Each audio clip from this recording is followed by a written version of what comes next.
It's going to be a little emotional. Let's start with the first one, but I may as well do it first because I want to do it chronologically.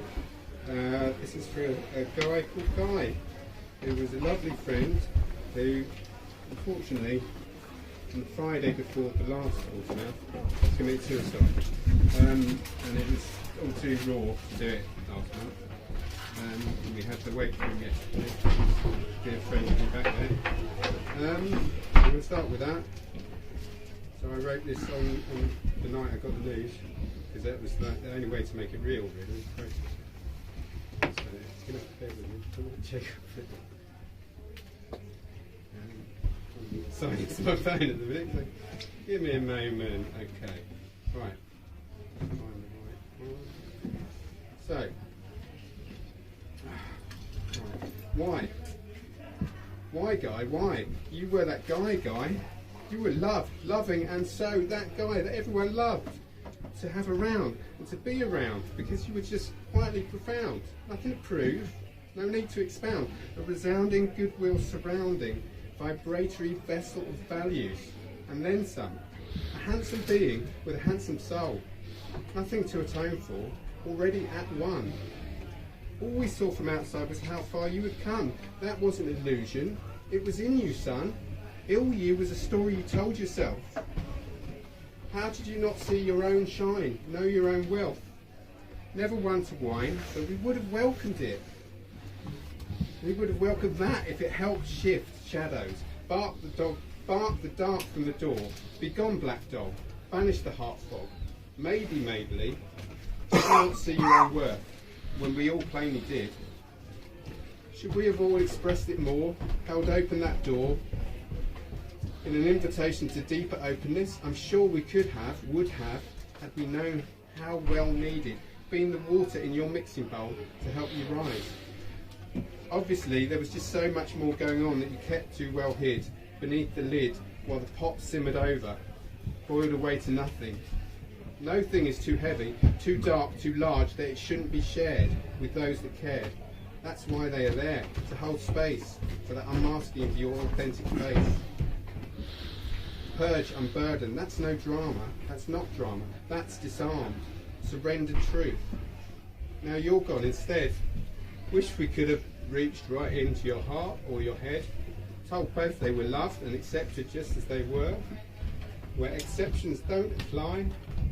Guy, why didn't you get it that your delusions were illusions you could have diluted by sharing? Perceptions were just projections that the projectionist could have reversed at any time. Rewritten the script, reshown the film, with the never spiteful Guy Maberly as the rightful star and hero. Now we are left with naught as you return back to source, called to circle, reset to zero. When I look back at our last chat on WhatsApp, it was at 14:14, and you were last online yesterday at 20:08 or 8:08. The angel numbers. Love you, Guy. Goodbye.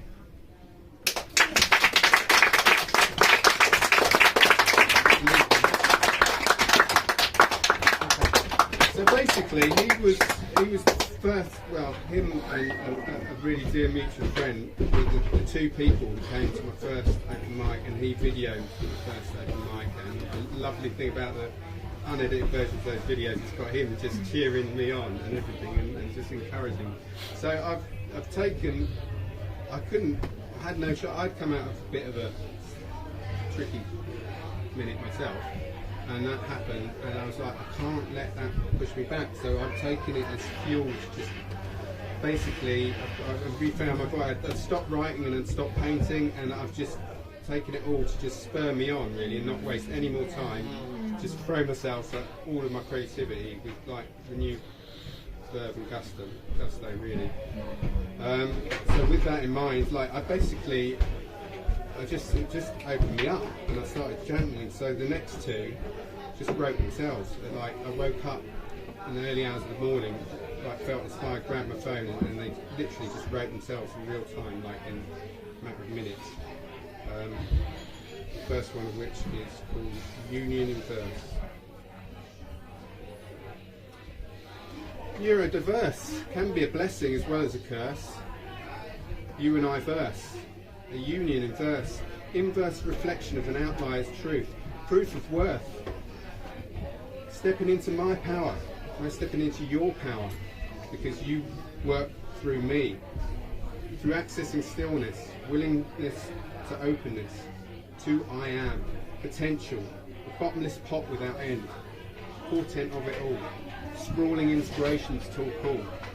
The inner spire stretches upwards beyond where words can reach, merely a vessel, me rely on I, but still a vestibule. I invest it all. Ingest, I invoke a call, to the whole I gester, to ingest me all.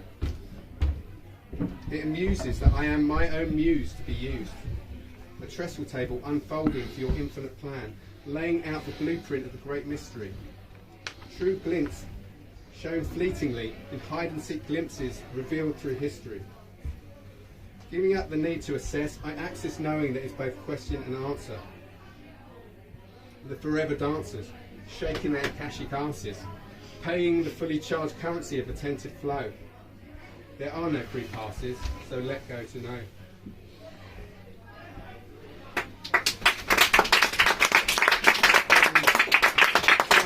I don't know if people know about the Akashic field and the idea that like everything that ever's been and that is ever going to be is already out there, and we're just tapping into it and channeling it. And through that, I mean, basically it started happening.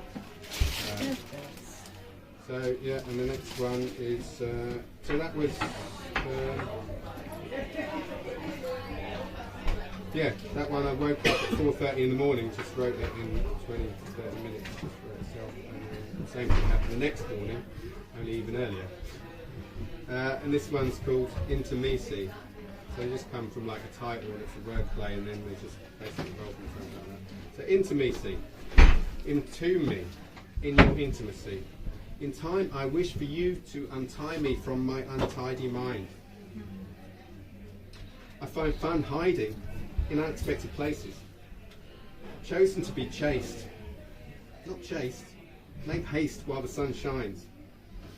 Abundant lines, unexpurgated information, intonation in total elation.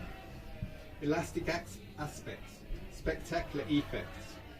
Theoretically, the oracular directs. Detects where to make the instinctive rejects. Reconnect the kinetic. Prophetic microphone fetishist, fulfilling wishes from my bucket list. I float on the deepest of dives into your sea, into my sea. Swim from the shores of surety. Provide our own prototype of purity. Let's get lost and be our own lighthouse. In league with intrigue, my tongue's speed feeds my mind's need, like a sponge's thirsty greed, to wind these long and winding lanes. All lines lead back to source. Straight back to source. All sorted. Tick list. Lick wrist. Already salted. Crisp in the knowledge. This quest need not be aborted. True purpose cannot be thwarted.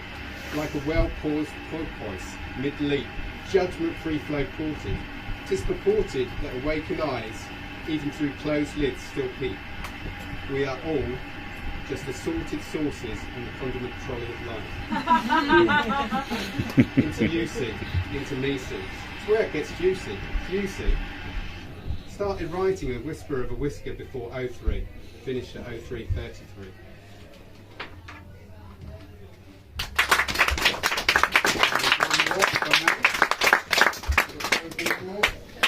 Okay, and this one is called, this one I wrote last Wednesday, the day off, and wrote first. I basically write best first thing in the morning. I mean, this wasn't waking up first thing in the morning, yeah, before breakfast, but not like 3.